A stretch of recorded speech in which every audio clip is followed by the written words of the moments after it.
when the world's too dark of a place to be, and you need an escape from reality. Open up those pages, it's sci-fi or fantasy, whatever genre you please.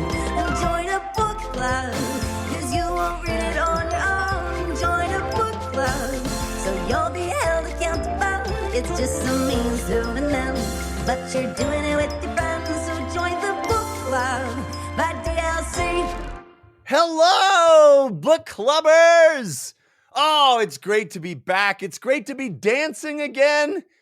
And as the song says, when you need an escape from reality, whoo, it's good to be here. Thank you for being with us. I'm Jeff Kanata. I'm here with Lana Bashinsky. Hi, Lana. Hello. So happy to be back. Ooh, let me tell you, I missed it. I did too. I kept going to the other videos and like reading the comments and being like, oh yeah, it's been a minute. I don't even have a conversation that I can have. Conversations going on without us in the Discord. And I'm just excited that we can finally start catching up again. 2 weeks away is too long. Thank you for bearing with us, folks. We appreciate you still being here. We got lots to cover this week. It's so fun. Real quick, Lana was in Norway. I sure was. How was Norway? Norway was beautiful. What a beautiful, beautiful country. So friendly. I was there for a conference. I was speaking at Console, as I mentioned before I left. And despite being incredibly jet lagged, my talk went really well.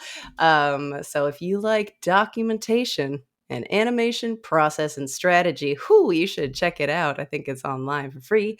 And then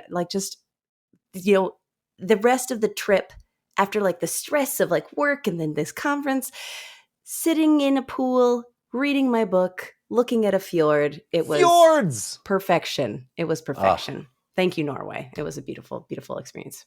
I'm jealous. It sounds wonderful. And now we get to escape to the Malazan countryside in our brains. We got 2 big chapters to get through this week, chapters 9 and 10. Excited about that. But we always like to start with a non-spoiler topic, ideally sent in by you, the viewers, to dlcfeedback@gmail.com. You can also post them as a YouTube comment or in our Discord, which is 5x5 DLC on Discord. There's a whole book club section there where folks are talking about Malazan and all sorts of other reading topics. We got our main man, our boy, TicklyGonad, always coming in clutch with the great suggestions. I like this one, and it's apropos of our little mini vacation, our little 2 weeks away from the book club. TicklyGonad says, thank you for your superb content. Your show is like a soothing balm in a too often irritating world. Please never stop dancing. We shan't. Perhaps when you return, you could discuss how easy it is coming back to a series after a break. Do you just jump straight back into the story where you left off? Or do you reread a chapter or two to get back into the swing of things? All right. Kind regards, TicklyGonad. Thank you, TicklyGonad. You're always so awesome sending in those suggestions for topics. Hope other folks follow suit as well. We love talking about the stuff that you folks want to talk about. But Lana, I'm curious, how do you approach returning to a series that you may not have read in a while, or even maybe if you set down a book for a long stretch and pick that book up again? How do you deal with picking something back up? I think it really depends on how much time it's been. I can count on one hand. I can count on 2 fingers on how many You're times. You're good at counting. I can count. Just as an aside, such a good counter. Yeah, let's make that very clear for everyone. We both can count. Yeah. The number of times I've actually set something down for long enough that I come back and I'm like, what's happening? For like a 2-week break, I just dive right in.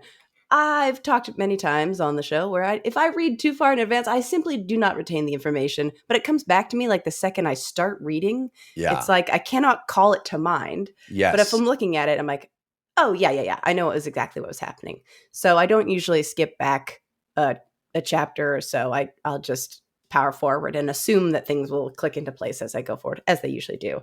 Yes. But there's been like literally 2 times, I think, where for some whatever reason, either like life circumstances, I just couldn't like focus on a book or really get into it, that I put it down for a minute and then resolved like a year or something later to come back to it. And at that point, I just fully start over the book. So Yeah. I don't even bother trying to pick up where I left off. I'm like, for whatever reason, I didn't get it. I'm going to try and get it this time.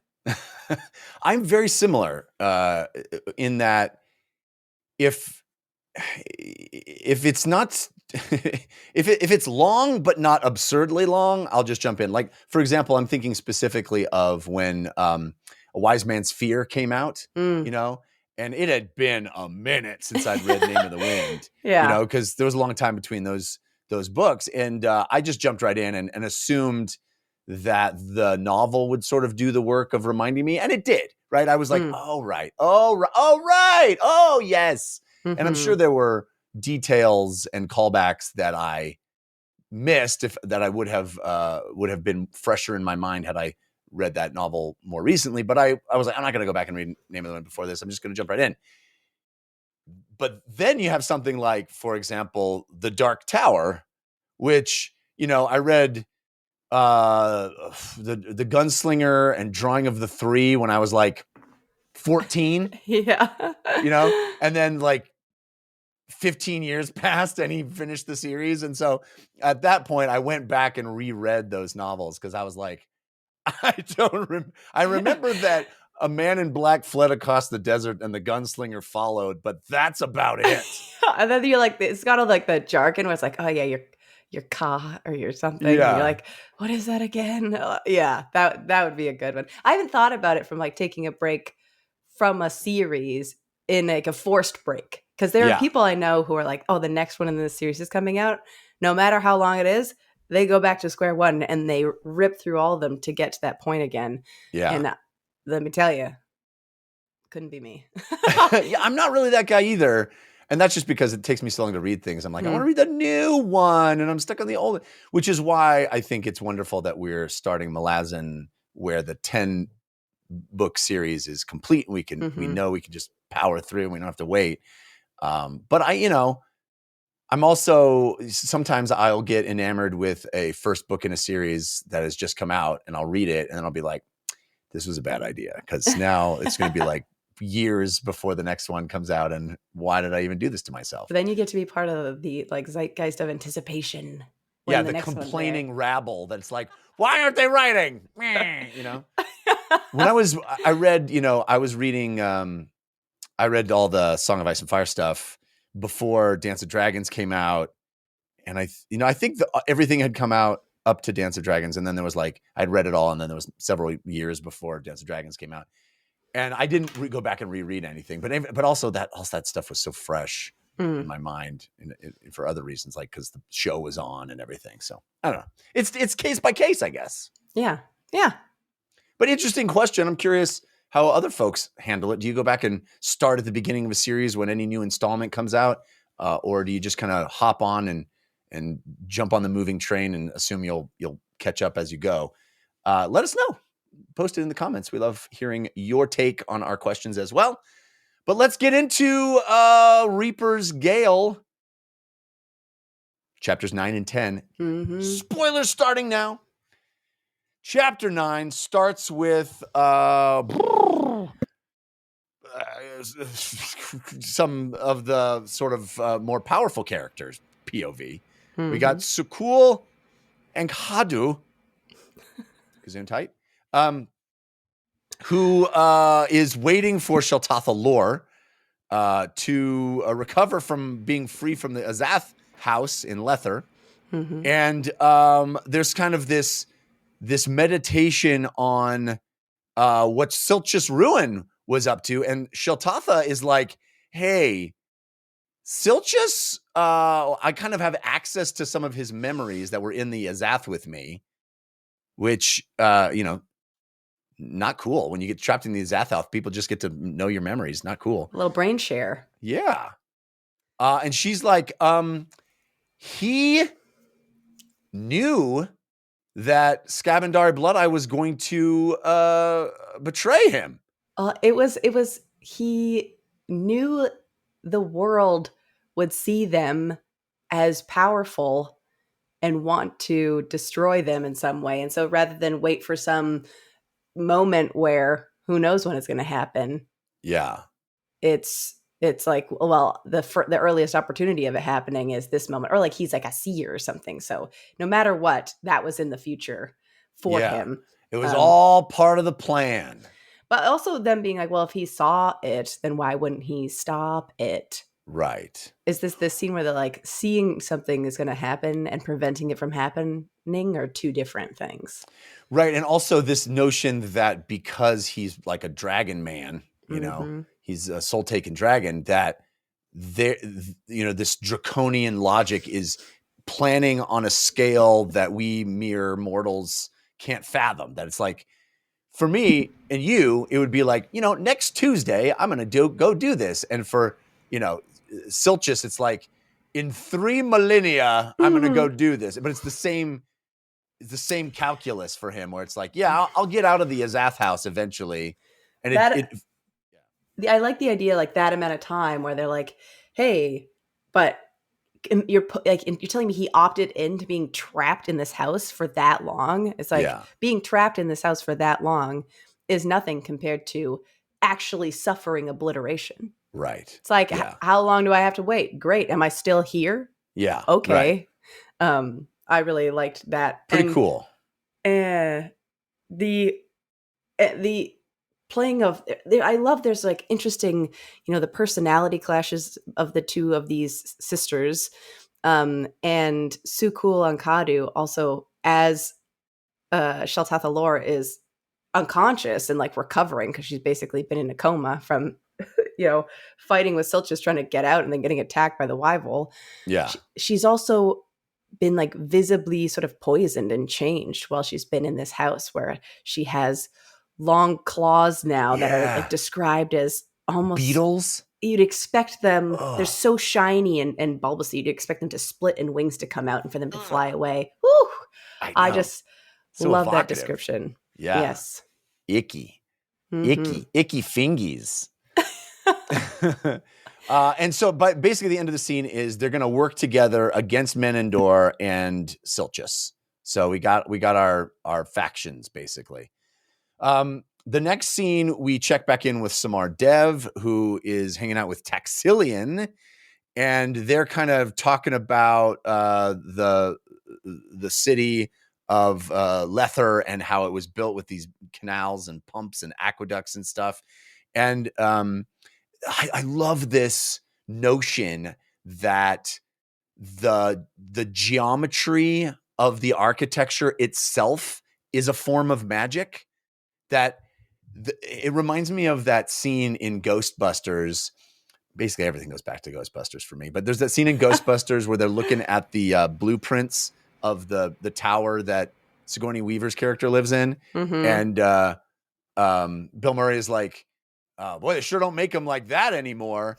And Dan Aykroyd's like, they never made them like that. You know, it's like, it's this notion of like, there is some way to construct something that taps into the arcane and that like makes it magical in and of itself. Just the formation of architecture. And I think that is such a neat idea. It's such a neat idea. And it's so resonant. It's almost like, okay, somebody can sit there and paint runes on something and be like, magic is there. It's like, okay, well, what if you just made a giant one out of all these buildings? And what if each building represented something like that? It's as with everything in this book, like the magic, it really feels like magic at different sizes. Yes. From the first two all the way through. It's awesome. It's so cool.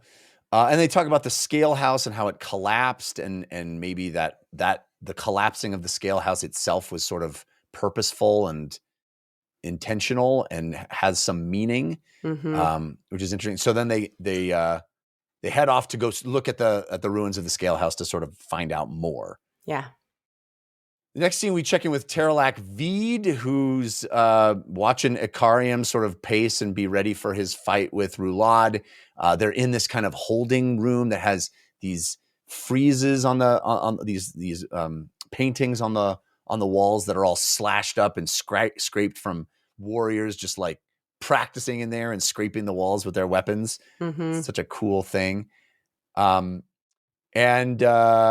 he's like, "Hey, Ikariam, do you want to like go explore the city?" And Ikariam's like, "Nah, we got plenty of time. Rulad's scared. He's not going to start his fight with me. He's scared of me." And Terralak's like, do you know the history of this city? Like, is he aware of the fact that the city itself remembers him? Yeah. The thing that struck me through these chapters, and like every time we were hanging out with Terralak Veed, I'm like, oh man, is he becoming somebody I'm empathetic towards? Come on, that nasty guy who ruined our like buddy bromance.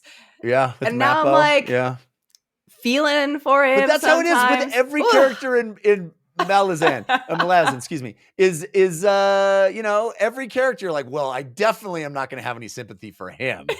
And then, all of a sudden the Penny and Doman, you're like, you know what? I can understand where they're coming from. I get Eating it. people. That's tough. Yeah. Like, yeah, that dude spits in his hair and is overall just repugnant, but it's tough. Ikariam's a force to be reckoned with, Yeah. Yeah.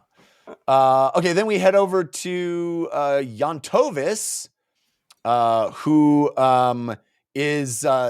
has Verat Ton, the Blue Rose Tistendi, who witnessed Ikariam lose his S and rain hell down on everyone, and is like so scarred from just seeing that power unleashed that his brain broke. Yeah. That's such a cool notion. Like, another way to reinforce how scary, powerful Ikariam is that just seeing him F some S up breaks your brain, Yeah. It's I don't want Ikariam to be bad. I know. It feels like it's inevitable. It's coming. It feels like it's coming. Yeah. Yeah. I love this scene so very much. I plucked a couple of my favorite quotes from it, which we'll get to at the end. This character that comes in, the senior assessor, from the mockers, is another example of Erikson just like having these incredible ideas that could themselves be an entire series of novels, but are just a tiny little fragment of the greater tapestry of Malazan. And the density of ideas in these books just is staggering to me. And this is another one where this sect of mockers, having these, the one god who went insane because the one god wanted to do nice things for everybody. But you can't, because if you want to help everybody, people's desires and hopes and dreams and even good fortunes are at odds with one another. So you can't. Trying to help everyone drives the god insane, because if you want something that is the opposite of what I want, it's impossible to help both of us. So it drives him nuts. And the entire premise of their religion is like, it's up to us to sort ourselves out and get to be in harmony with our fellow people and the planet itself.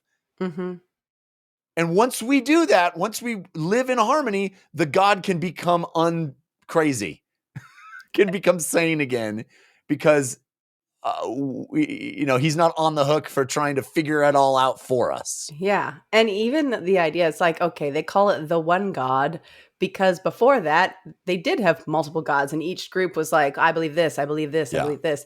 And they were like, oh, but this is bad. It makes us warring all the time. So let's just say that all of these are facets of the one God. And then we'll all just believe that is true. And then even the mockers themselves, if I have it correct in my brain, they're like, oh, I guess, and you're like, what, court jesters? Like, what's your deal with the face paint?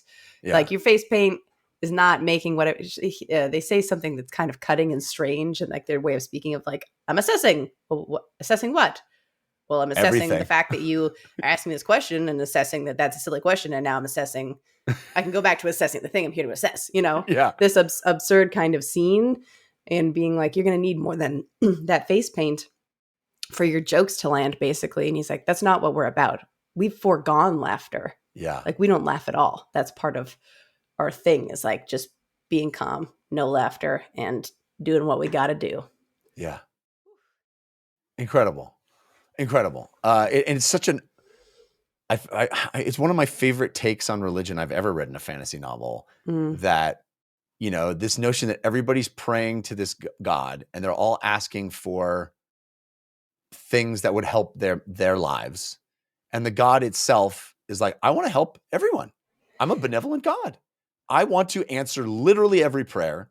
And that attempt in and of itself is crazy making. Yeah. Like it cannot be done. So guess what? It's up to you to sort your stuff out. It's up to you to get right with your fellow man and the world and nature, and not have to rely on the God, because the God can't handle it. Yeah. The best It's thing you can do so to serve your God cool. is figure it out, man. Figure it out. Figure Figure it it out. out.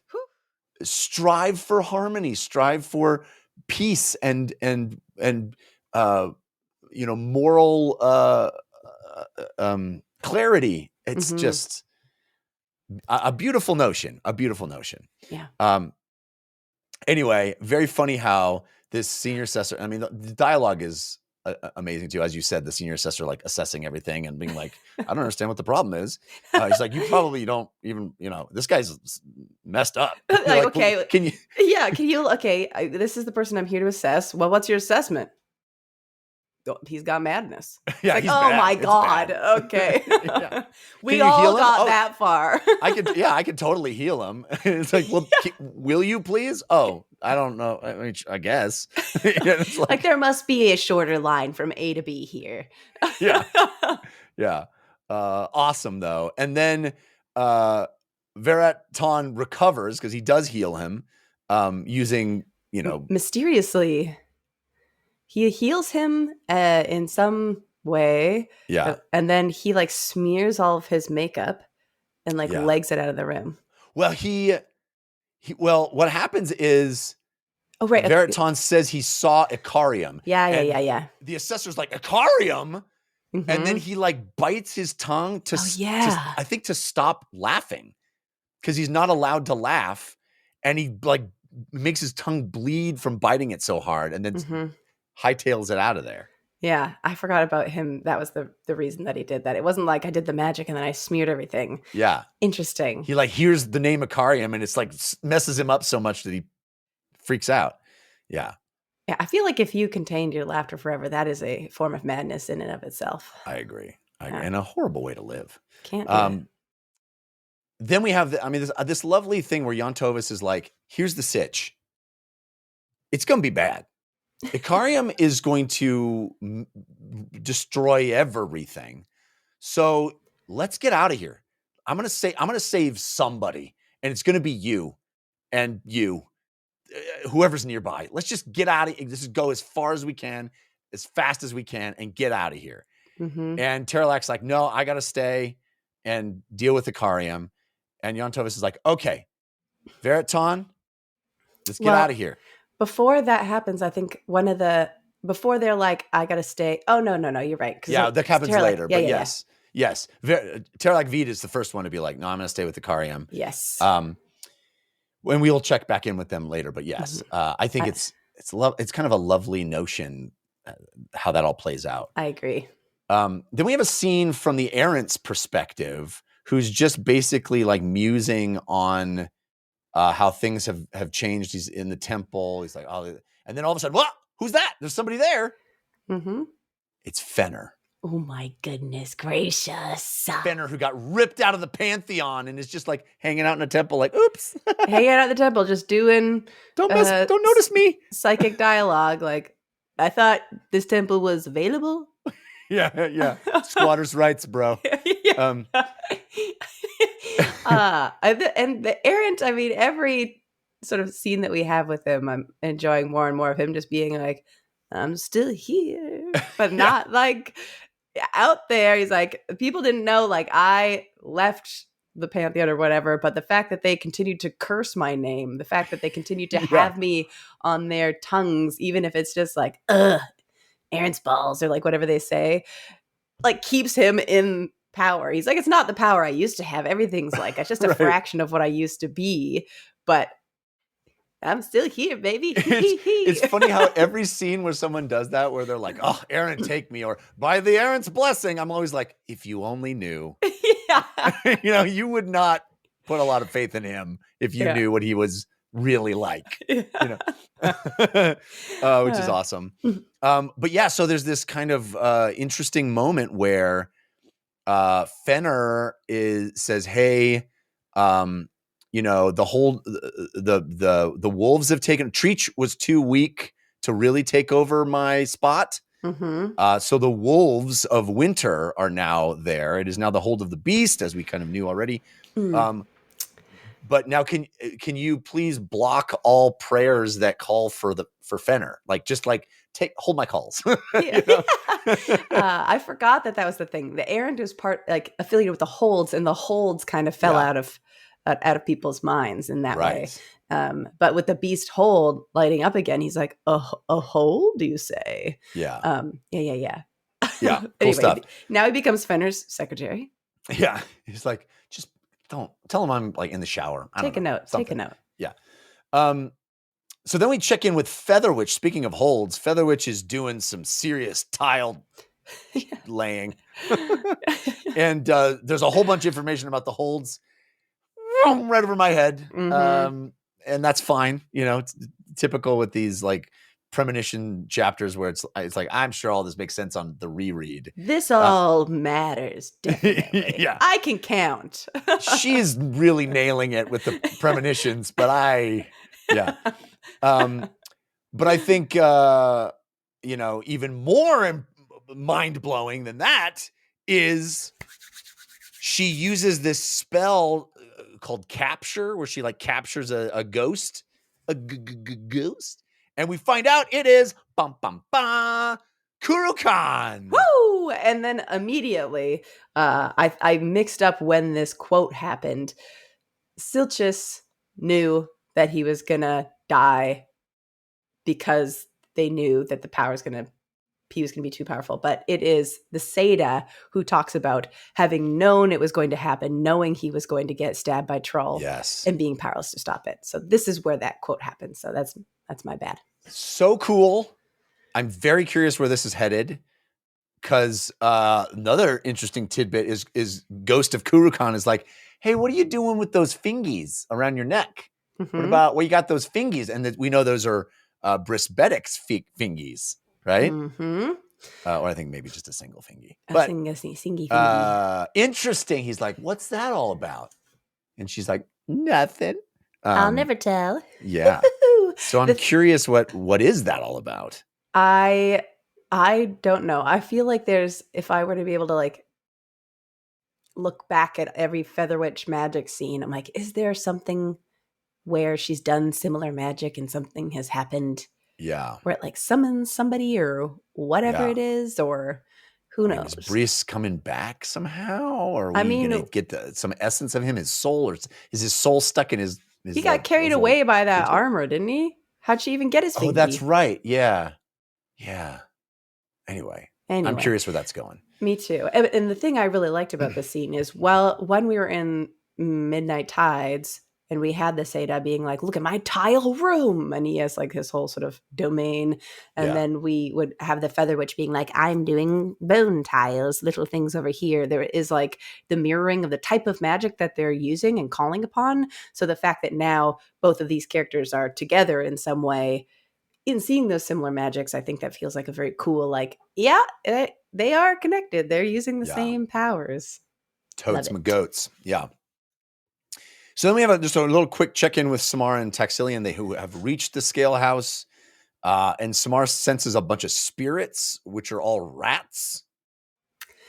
The Rat Catchers Guild, I think, something to do with that. Yeah, because the scale house is where the Rat Catchers Guild was. Yeah. I like that they call out, like, wasn't there like a Divers that was a bunch of rats? Yeah, Grylin, right? Grillin, yeah. And they were like, yes, but this is not that. Right. Which I thought was particularly interesting because it's it's like answering that question, which I was like, it's gotta be a divers. But then they were like catching them and eating them sometimes. So Yeah.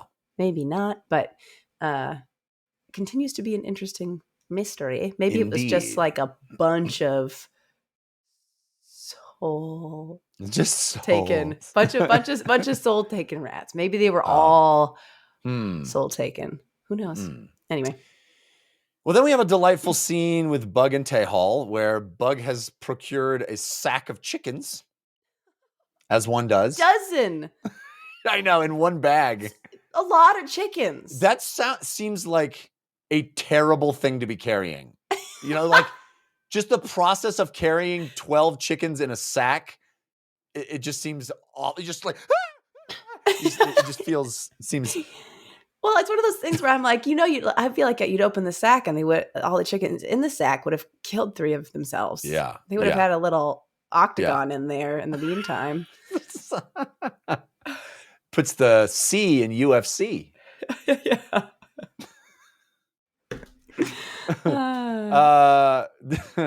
And Tehal is like, oh, you got chickens, sweet. And he's like, yeah, they're alive? Oh, we got to kill them? I don't want to do that. And one of them one of them catches fire. And they're like, sets smells themselves delicious. on fire. They're like, I'm like, they're going to eat real food? We're going to watch them do it? Yeah. They pass by the scale house, and Tehal's like, I'm glad that foreign witch is gone. She was like, she was kind of hot, but I'm not going to say that. And so, but I think these notes say that he's referring to Samar Dev, not the Feather Witch, because she's a foreign witch. Oh yeah, I assumed it was Samar at the time. The one thing that I forgot to mention, I don't think it was Tehal, but while Samar was there, she was like, "Oh, there's a cloaked figure leaning against the wall, watching us do this." Did you have the patriotists are always watching us? Oh, was it a patriotist thing? That's what I took from it. Yeah, that might be probable. Then we have this little scene, which is exactly what Mr. Erikson talks about when he says that he writes in a series of short stories.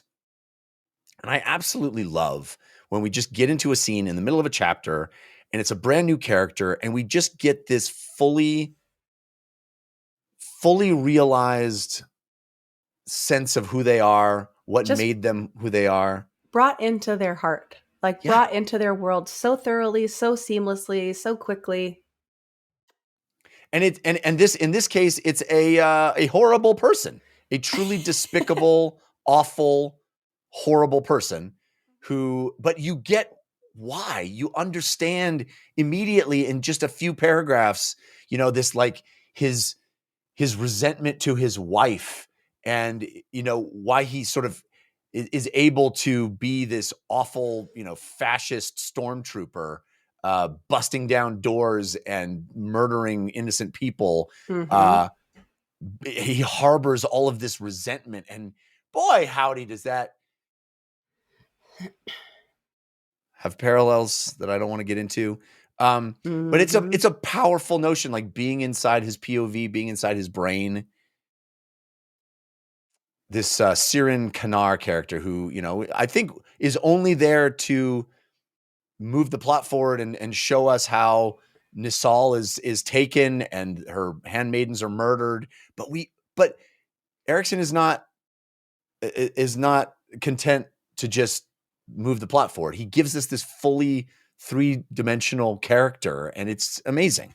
Well, especially because I feel like if it was just like, oh yeah, we got Nisal, we went and caught her. Yeah. Be like, wasn't she like with their king before? Wouldn't people be like, hey, that's kind of like the lady we knew? But having it come from the perspective of this person who's like clearly hates women, hates his wife, sees Nisal as just like a lower life form, something despicable who deserves to have this abuse. Yeah. It's like those questions evaporate. It's like, oh, right. The people who are now in these positions are these people who have sought power because for whatever reason they feel powerless in their own lives. And this is how they have that. This is how they give themselves the satisfaction to sort of satiate their most despicable impulses. thoughts. Yeah. And we live inside that hypocrisy for a minute where he's like, this concubine, she is the worst kind of person. All right, now that I've dealt with this, I'm going to go and meet my prostitute that I ordered earlier. It's like, yes. it's just so perfectly illustrated that like cognitive dissonance that exists inside these despicable minds. It's and I so think good.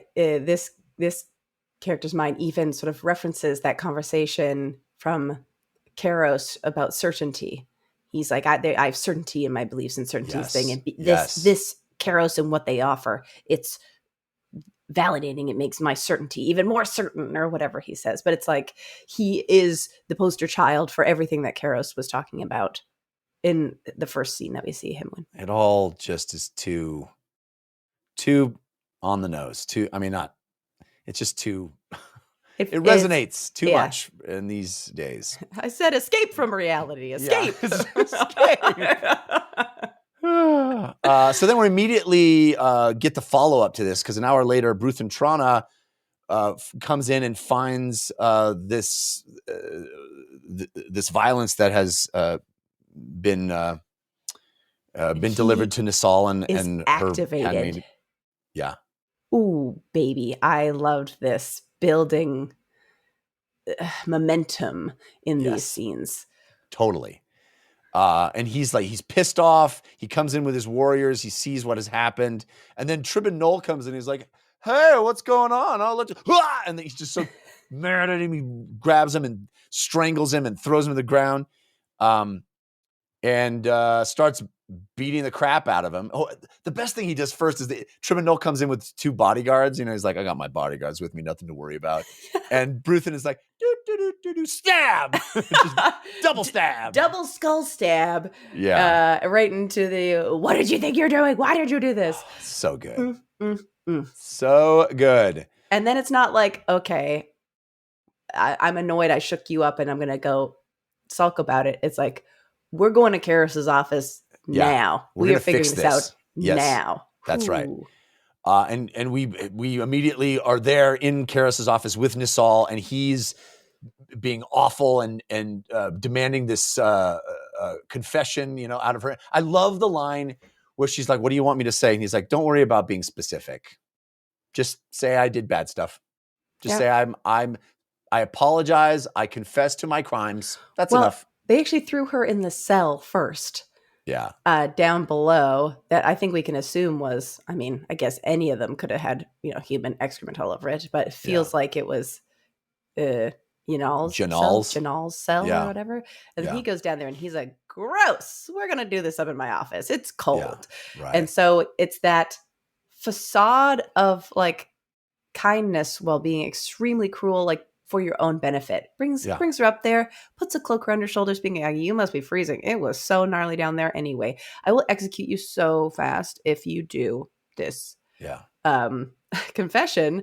And then she signs it and he's like, the ink's running, you fool, do it again. And she's like, okay, well, I usually use a pen, which I loved as a little throwaway thing, because to me it's another thing. Karis is such a try hard that he's using like a special ink instead of something practical. It's like just everything about it is like, man, you suck.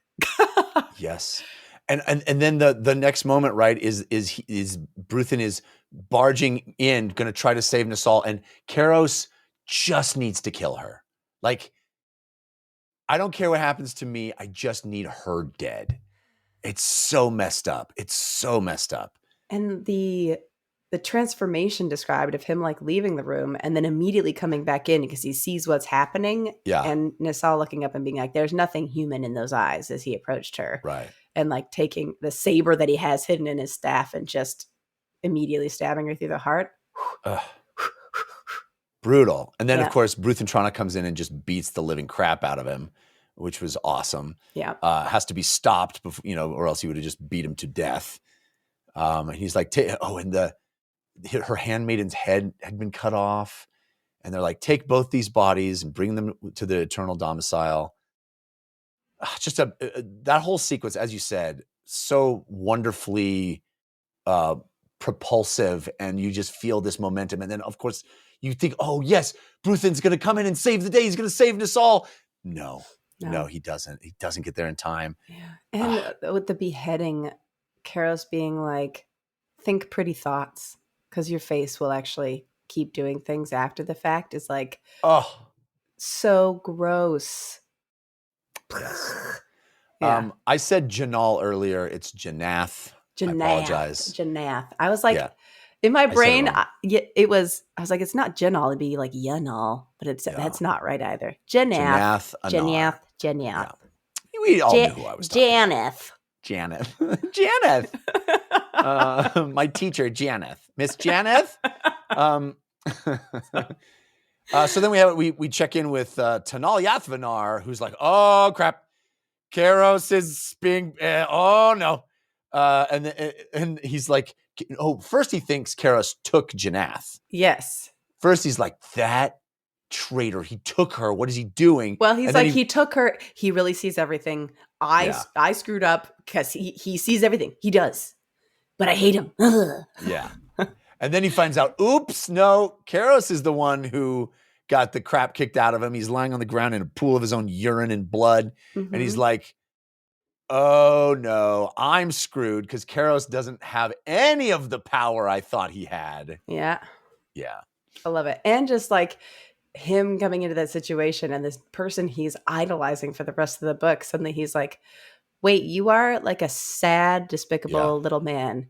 Yeah. And so am I, but I thought that you would be able to lift me up. You know, he doesn't have that introspection of himself, but he definitely, his perspective is diminished on Mr. Karos.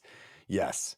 And then we go back to Bruthen, who is kind of sorting out what all this means, this patriotist attack, and why they would want to kill Nisal and what's going on with all that.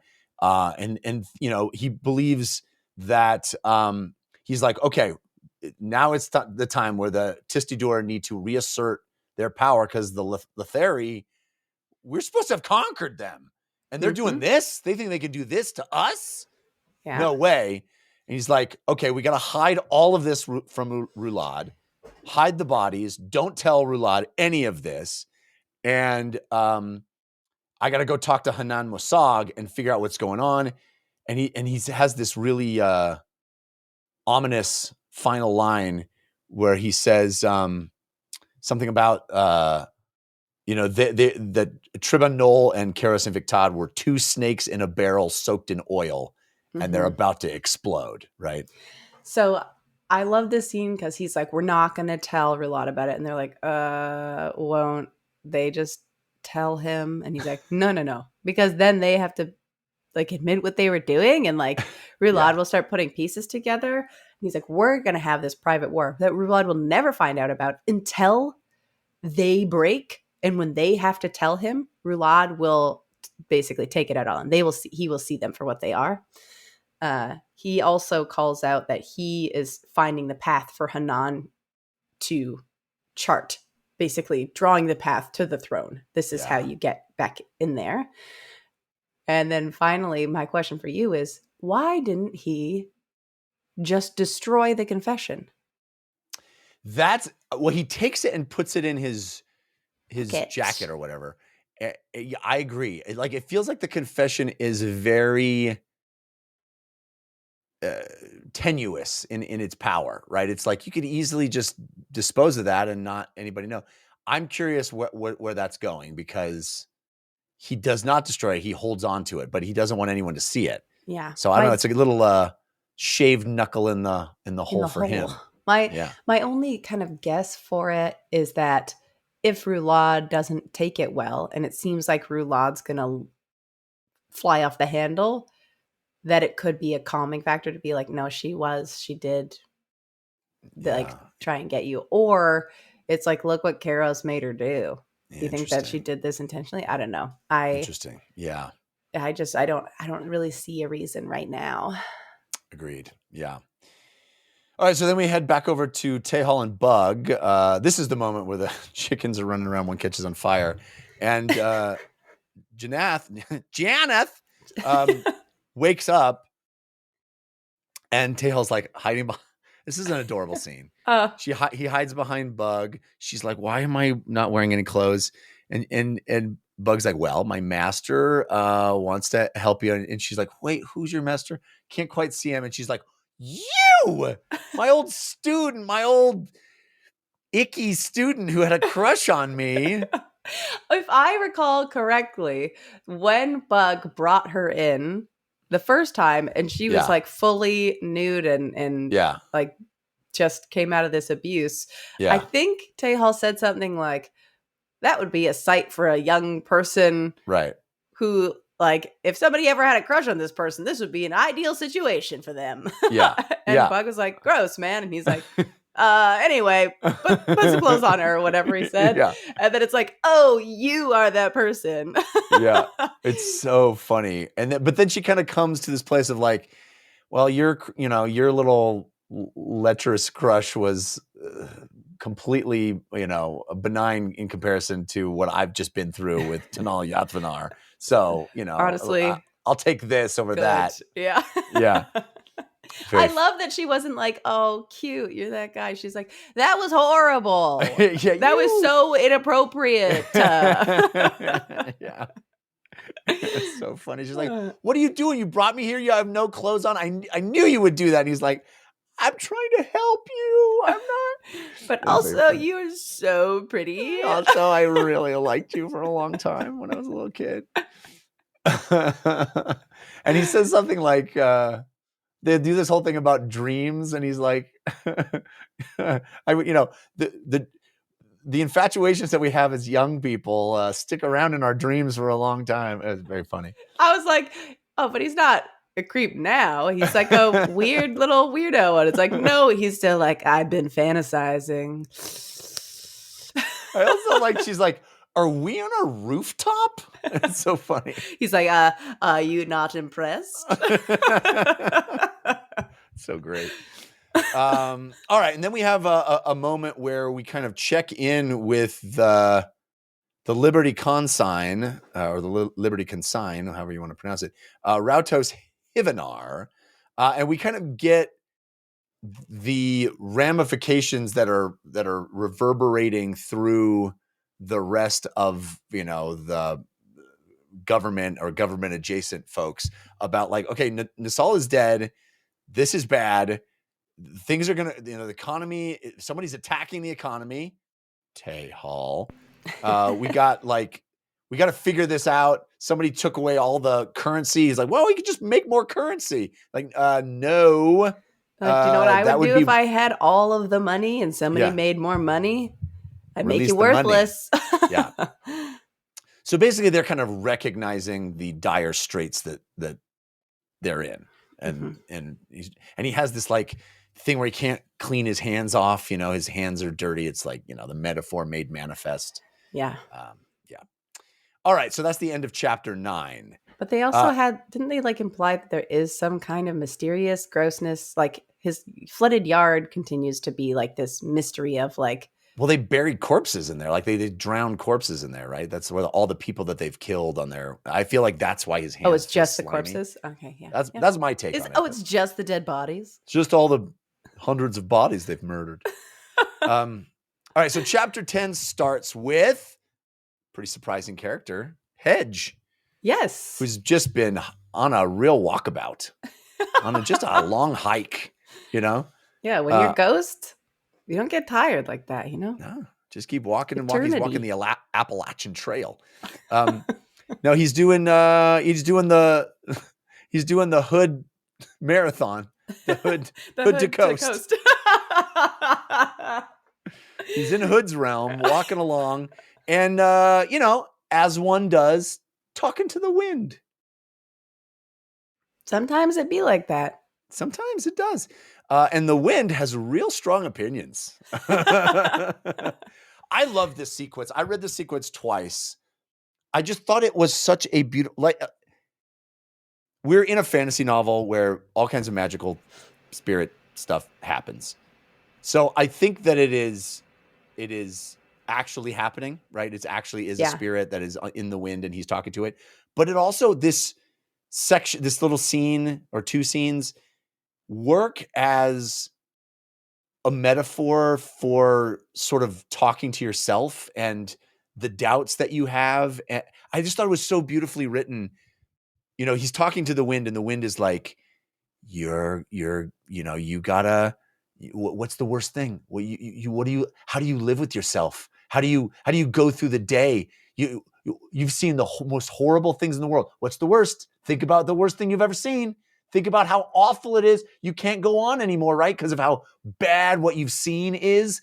And he's like, what's the worst thing? He's like, I'll stop you right there. It's children. It's children that are the worst. Children dying. And the wind is like, yeah, see, I told you. Bad. Isn't that horrible? How do you Bad. go on? And he's like, I'm a soldier. And guess what? Every child dies to become an adult. You kill the child inside you to become an adult. And I'm a soldier. And you know what? You just keep going forward.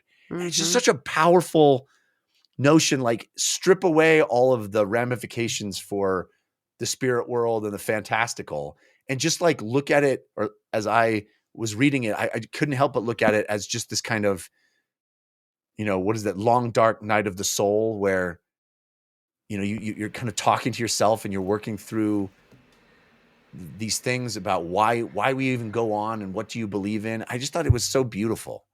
I thought it was beautiful. And then like the hints of like what Hedge has some greater agenda, right? He faked his death again. Right. To Paran and yes. folks. So he's like on some kind of mission. Yeah. That he's pressing forward, that every single time that somebody's like, I've got my own agenda, you're like, are you a baddie? Right. For like a minute. But then him pushing forward and chasing, like, isn't the wind so cold? Isn't it so cutting and icy? It's like, that's how I know I'm going in the right way. Every time I feel that's the direction I have to be pushing in. Yeah. And he finds the tracks, right? He finds tracks in the mud that he knows are Lana Moss. Mm-hmm. So he's on the trail of something in particular. Yes. I don't have a guess as to what that is yet, but isn't there that Lana Moss who did the ice magic? Not Gothos? Not Gothos. That's the Jag. Yeah, that's right. That's the Jag. You're right. I know that it was the Huntress. That wasn't a Lana Moss. What was her?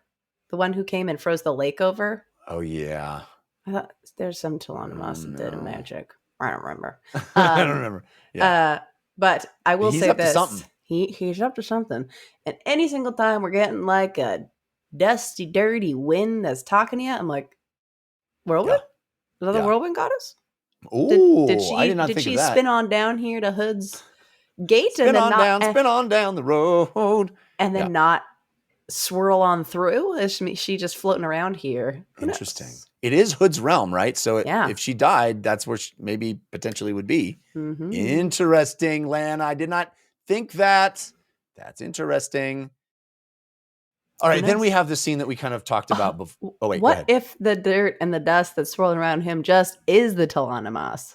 Well, that's possible too, right? Because they can become dust. Yeah.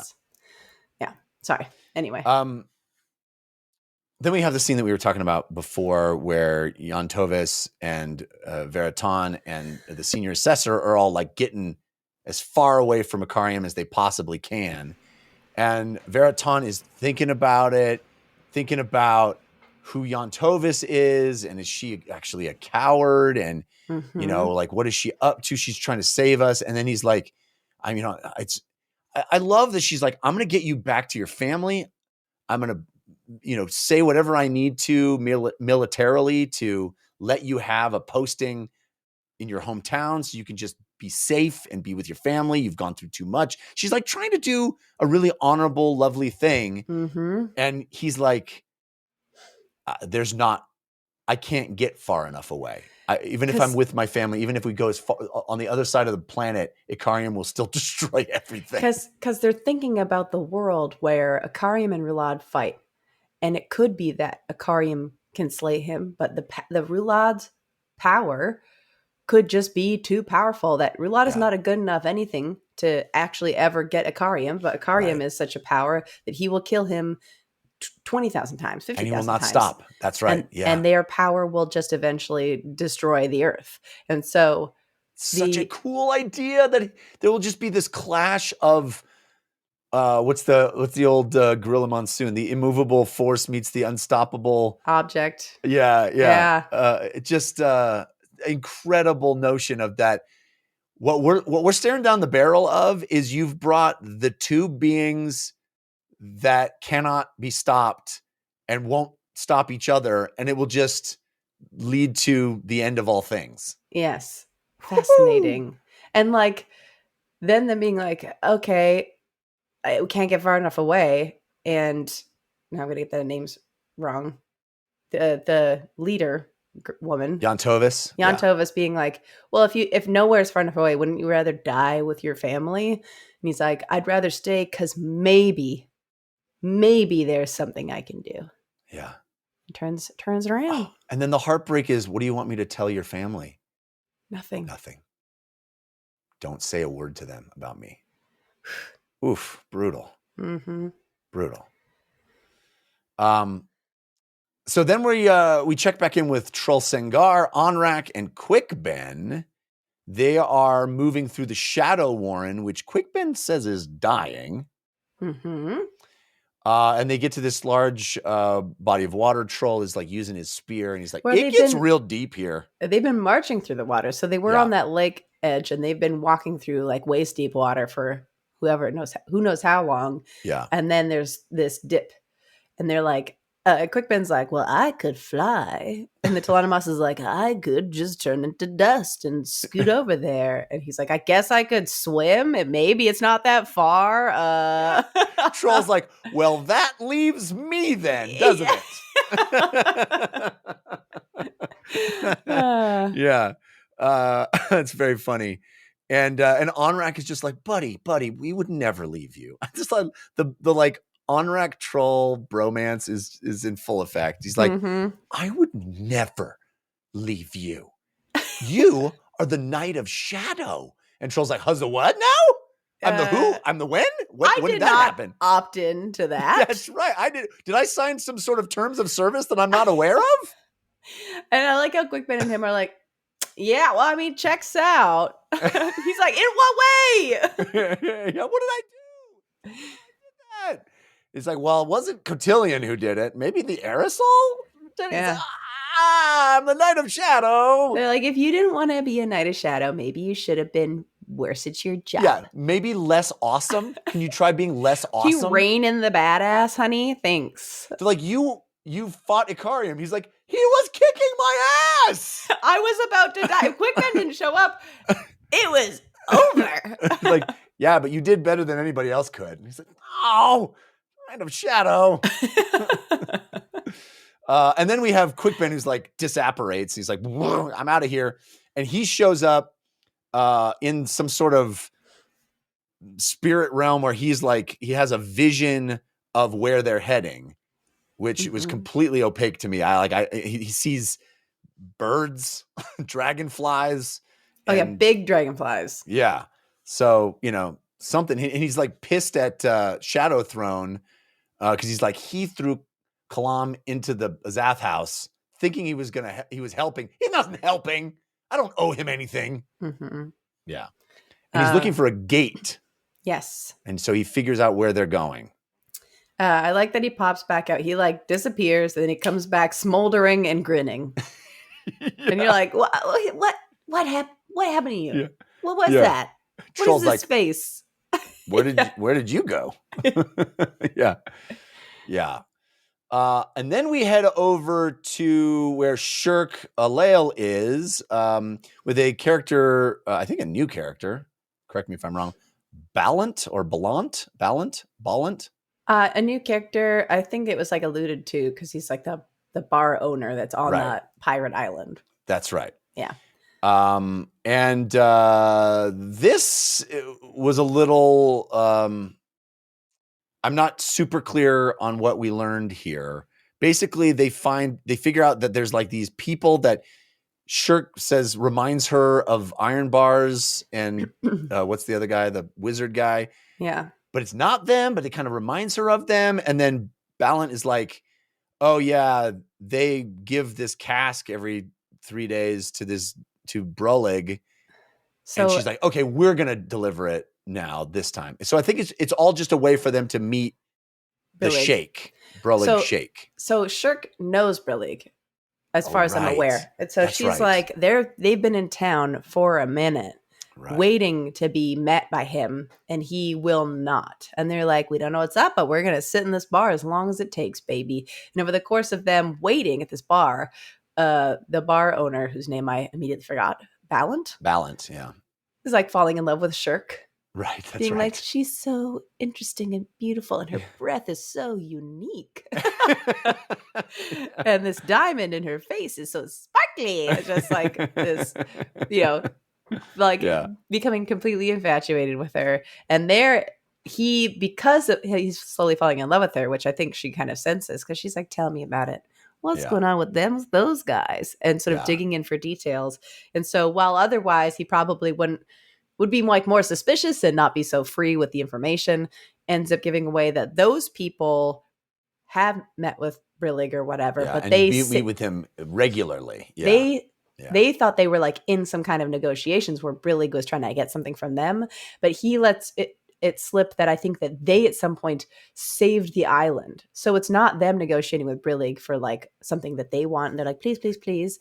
It's they have Brillig by the throat in some way, because like, you owe us. Okay. And so they're like, oh, so we can't go talk to him because they are probably actually sort of not like running the show, but like kind of like being manipulative of him in some way because of the work that they did to save the space. And now they're like, okay, well, how do we get up there? They deliver this cask. We're going to deliver it because we're not getting an audience with them otherwise. Thank you for making that clear to me. That makes a whole lot of sense, and I appreciate it. It was all told like very third hand through Ballant's perspective of being like him, like giving the information to Shirk and being like, sparkly, beautiful. Yeah. My wife choked on her teeth. I know, right? It's so gross. Yeah. All right. So then we are back with Saren Pedak, and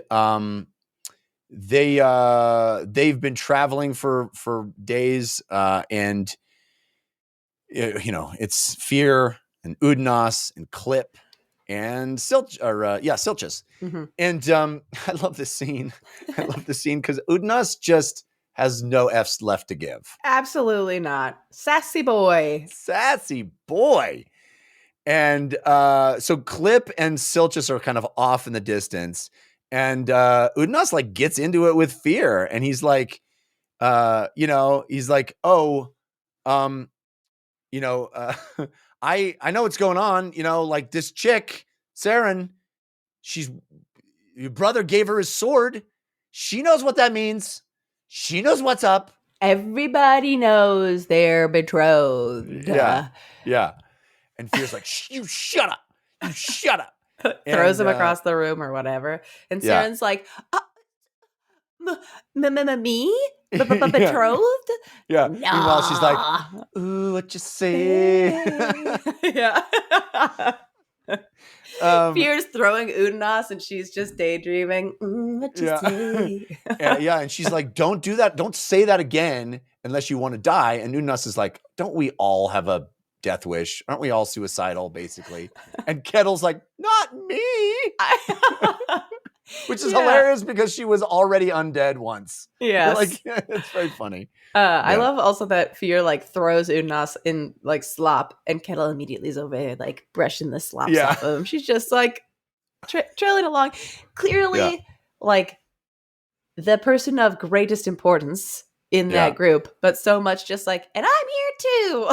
No, she's adorable. I love her. She's just like, I just want everybody to get along. Yeah.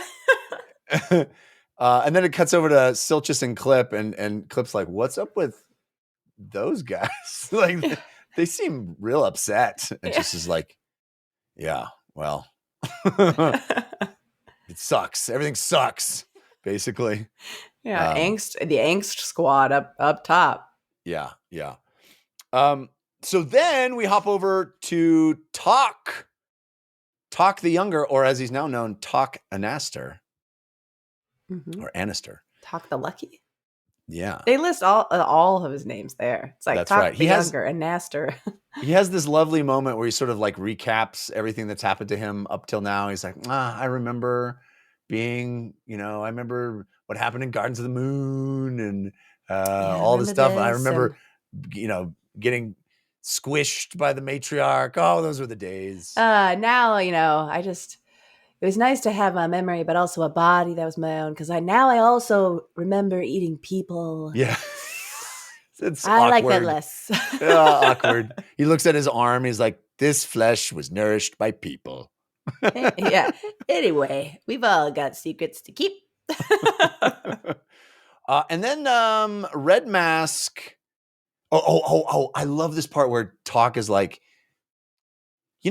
what's weird is like he's got these Kachane Shamail hunters, and he knows their names. Like, how do you find out their names? How does he talk to them? Yeah. Is this the scene where Talk is sort of like thinking about it? And I love it's kind of like meta commentary. It's like, yes, Red Mask, banished to the wasteland. Wasteland. Every good tribe needs a wasteland. And the namers are like, look at all this wasted land. The wasteland. Unique. I know. It was so funny.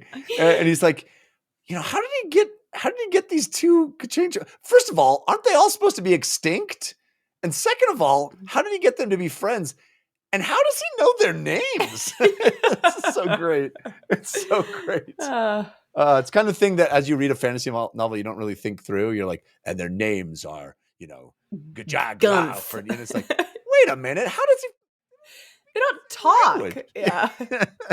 Very funny. Yeah. But Red Mask has got some kind of wacky plan that I don't understand yet, where he's got all of these animal carcasses that he's hollowed out their insides and he's stuffing them with potatoes. I was like, yummy.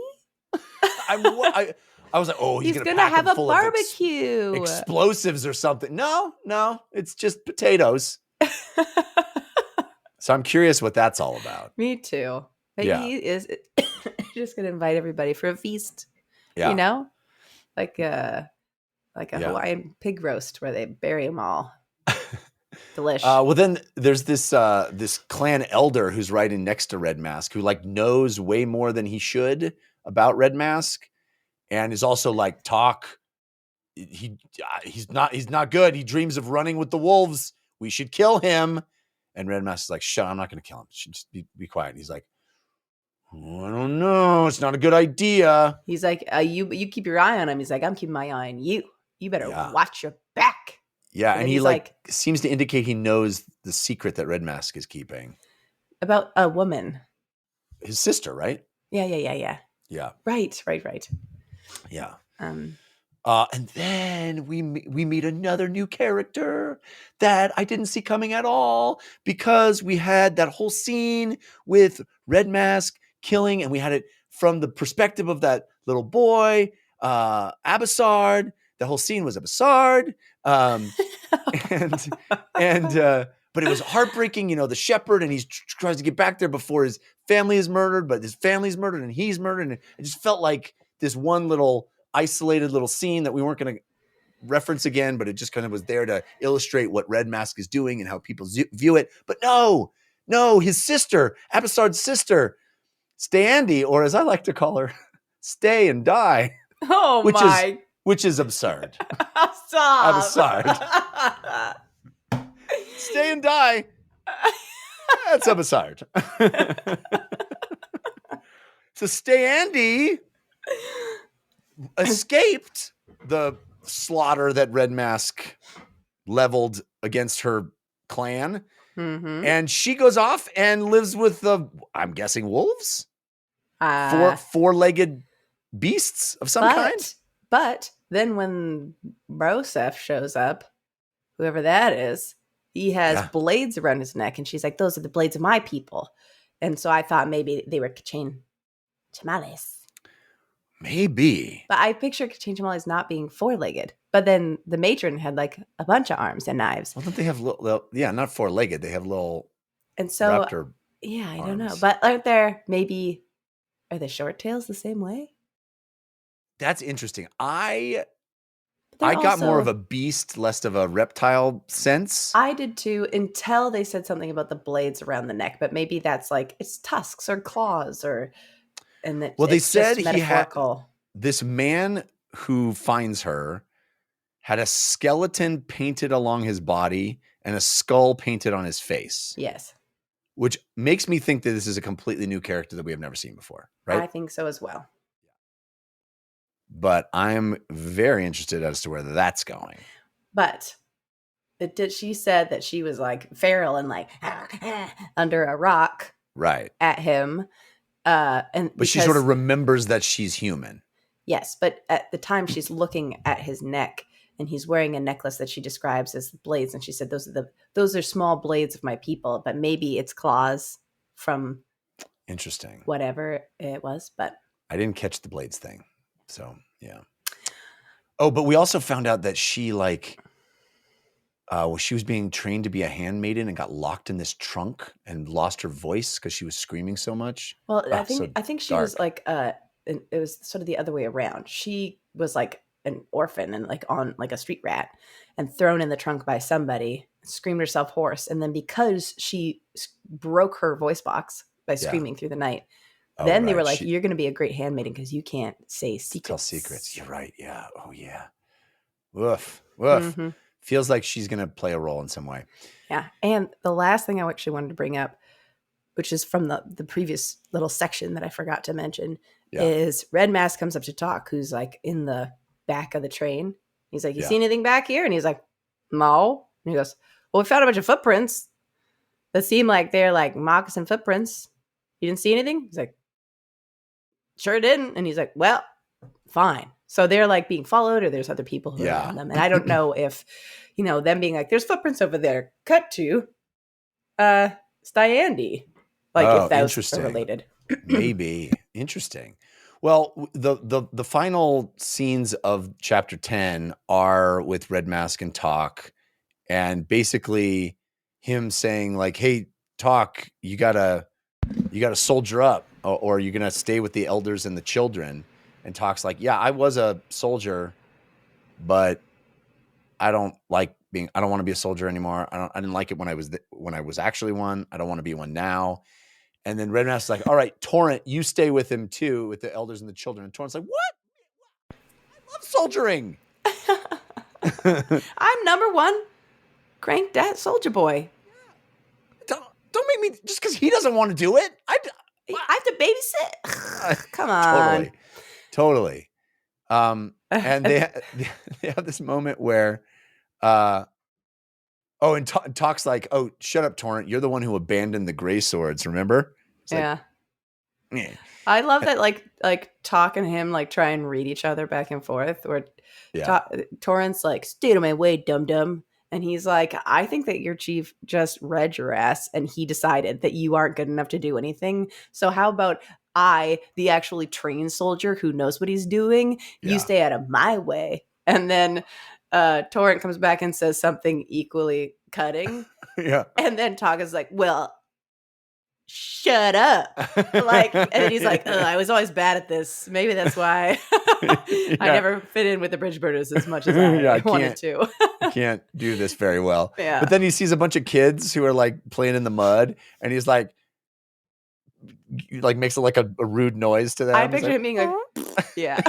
Yeah. The kid's like, he's like, Talk. I found my people. I'm good for These are my something. people. These are my people. Yeah. And Red Mask is like, talks to his second in command, saying, sending Torrent away will make him wiser. And he's like, this is my war, and we're gonna win. Dun dun dun. And that's where chapter 10 ends. So stuff is building. We got some new players in the mix. Mm-hmm. I think I think the hugest sort of thing that happened in these two chapters is the Nissal death and how that all played out. And I feel like that's going to amplify the tension. And are they going to be able to keep that away from Rulad and all that stuff? Mm-hmm. But I think these two chapters are more sort of building tensions, moving the pieces on the board. And And it's interesting that we haven't checked in with Karsa in a while. I know. So, But it's yeah. also like, has it been a while or have we just been gone a while? That's true. I'm like, it is only 2 chapters. That's true. That's true. It's weeks. Yeah. All right. So I think I have a couple of, I have 2 little sections that I loved from these chapters. Yeah, I have like a couple. I have a bunch. I have one single sentencer from chapter 9, and then I have some from chapter 10. All right, go for it. My single sentencer is, what sane man would dare recognize his own infamy? That's so good. I just That's like so good. what sane person wants to look at themselves and be like, oh, I'm bad. I'm evil. Yeah. Yeah. This is like 2. I kind of, this is from the same section, but it's I'm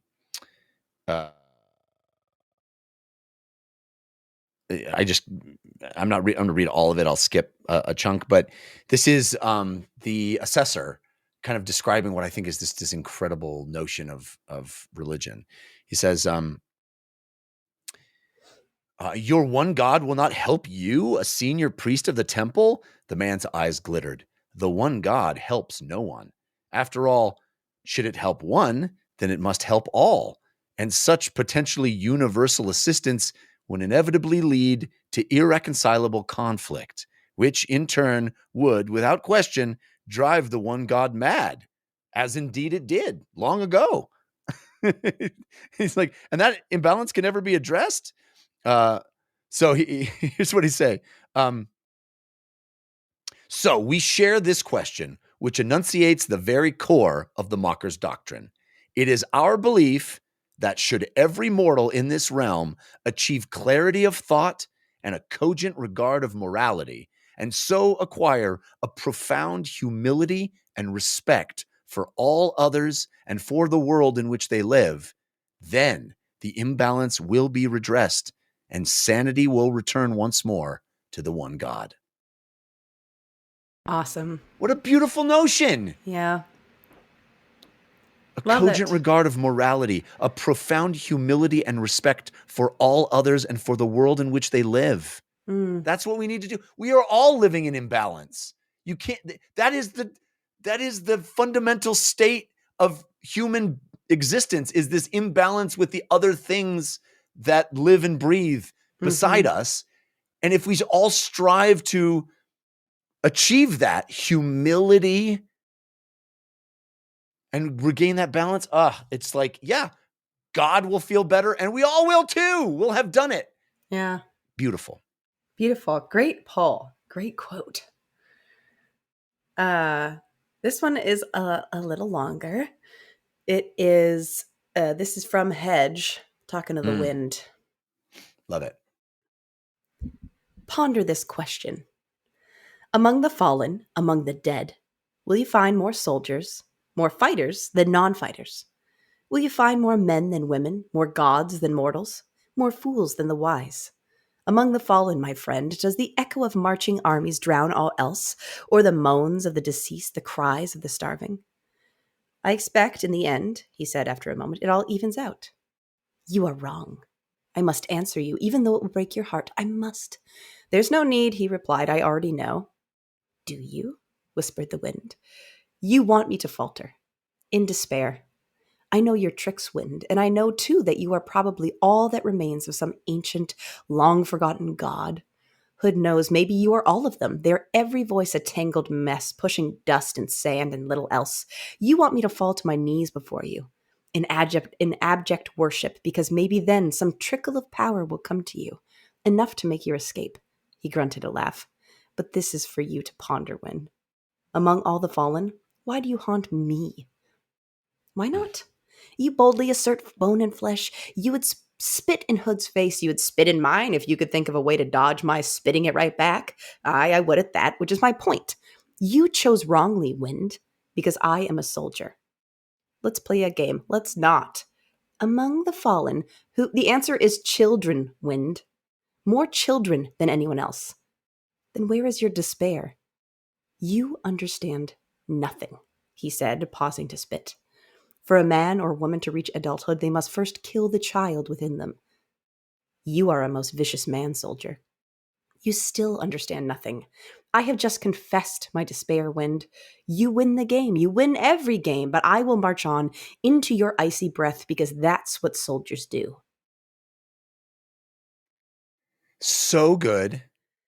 Two things that I love about that. One is the Wind is like, you wouldn't even spit because I'm Wind and the spit would fly back in your face. And then later on, as he's talking, he pauses to spit.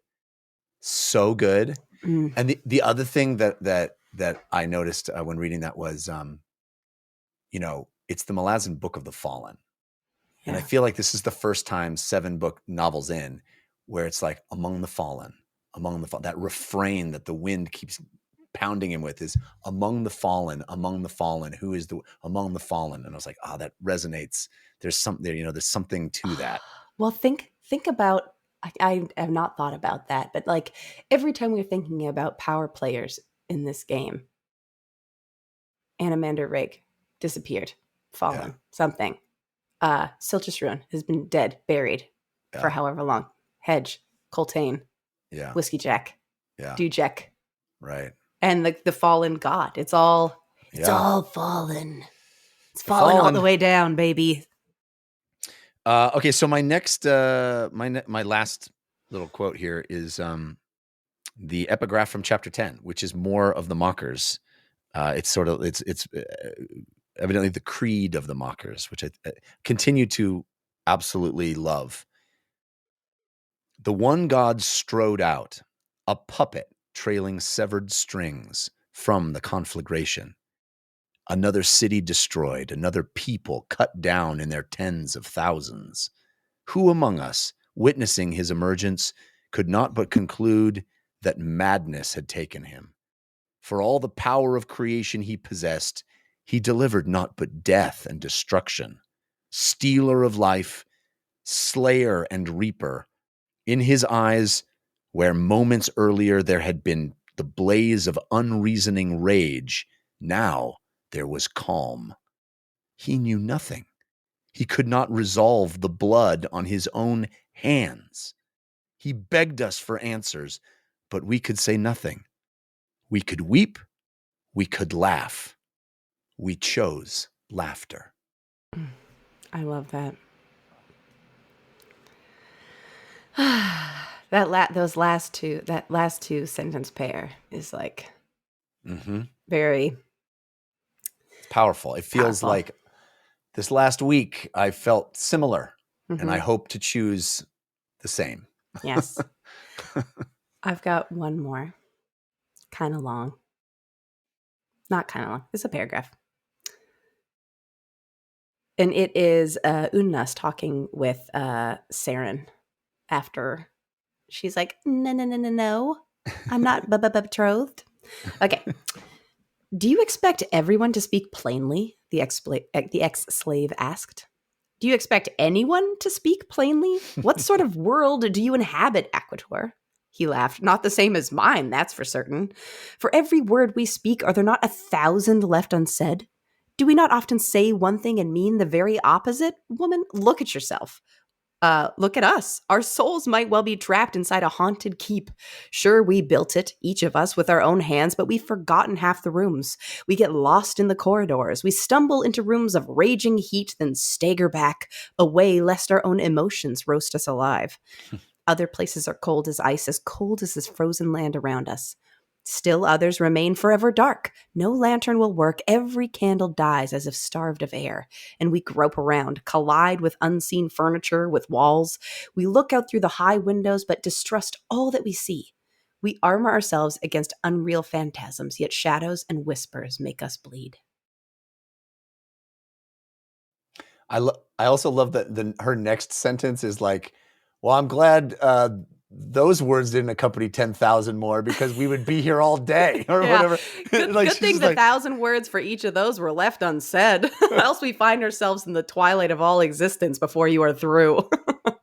so good. He like delivers this incredible, eloquent, soliloquy, and she's like, yawn. Yeah, wah wah. So good. So good. Ah, gosh. Fantastic stuff. Glad to be back with you folks. Thank you for being with us. Again, please send us questions for the beginning of the show. We love that. And your comments are always welcome on the Discord at dlcfeedback@gmail.com or on the YouTube. We'll see you next week. We got 2 more chapters coming up. We're back on the horse. See you then. When the world's too dark of a place to be, and you need an escape from reality, open up those pages and sci-fi or fantasy, whatever genre you please. And join a book club, 'cause you won't read it on your own. Join a book club, so you'll be held accountable. It's just a means to an end, but you're doing it with your friends, so join the book club.